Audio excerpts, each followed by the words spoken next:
In the last patch notes, the devs finally specified that they have fixed some of the mesh exploits we mentioned in the previous Mesh Monkeys videos.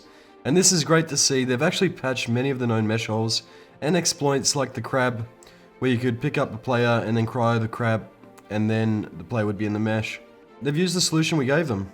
So this is great. For the longest time, the PvP community has felt ignored, and these issues seemingly ignored as well. So it's great to see Wildcard publicly announcing specific fixes so we know they've done something about it, instead of the vague statements they usually make. I think they're really making a comeback on the community side. I think they're really turning a new leaf. And H.O.D has been on fire as the new community manager, which I think we've needed for a long time, because I don't know if Jen had anything to do with the PvP community. So it seems like Wildcard is coming back from the grave, and the only issue I can still see is the power chair mesh method that still works, and I'm just hoping they fix it soon. This may be an oversight. I tested in single player if I can still mesh with the power and the chair method, and I can still do it in single player. So hopefully that's not working on official live servers.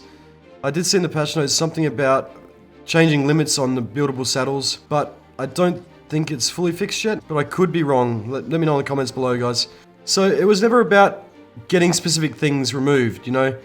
The chairs, the climbing picks, this was just solutions to temporarily fix it until the devs could make a deeper fix, and it seems they've gone and just done the deeper fixes, which is fine. Like, it was never about getting these specific things removed, just getting the actual meshing fixed. So it's amazing to see the devs are working on it, and I've actually seen on Reddit that they've responded to some community members' solutions, finding out if people are in the mesh, and the mesh metrics methods they've been mentioning in patch notes.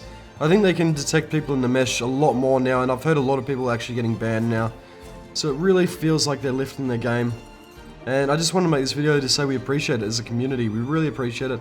You can't just do the negative, you've actually got to do the positives and share the positives if someone's doing good, which seems Wildcard is doing. So it looks like I'll be back to Ark soon enough, because this has fixed a lot of issues that was stopping me from coming back, just with how easy meshing was and how unpoliced it was. It didn't feel like a hospitable place to play, but we'll be back soon enough, hopefully. And let's have the Mesh Monkey army ready in case an event ever happens again.